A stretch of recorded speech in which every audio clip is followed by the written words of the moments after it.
ያለበትን ነገር ኮን ያሳጣኝ የኔ ልፋት መካዱንስ ማን ነው የሚረዳው? ለነገሩ ሁሌም ገዳይ እንጂ ሟች ክፉ ተብሎ አይታወቅም። አሁን ተረጋጋና ምን እንደምናደርግ እናስብ። እሱ እንድናወራ ነው የጠራው።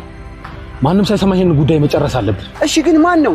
ሜሊክ ይባላል። የሥራ ባልደረቤ ነው። እናም እንደነገርኩ ካለ ምን አጋጭታችሁ ነው ያስኩት?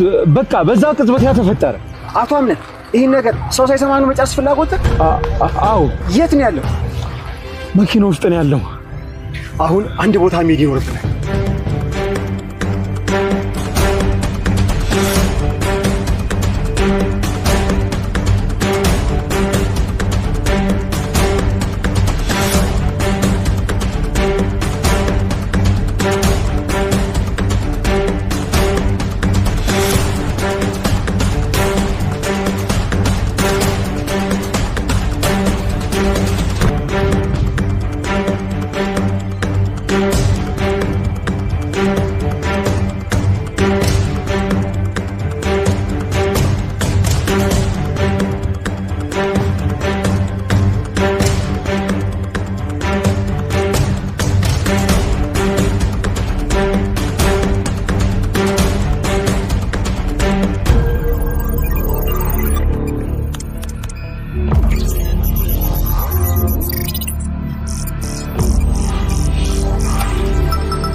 በቃ እንዲሆን አልኳለ።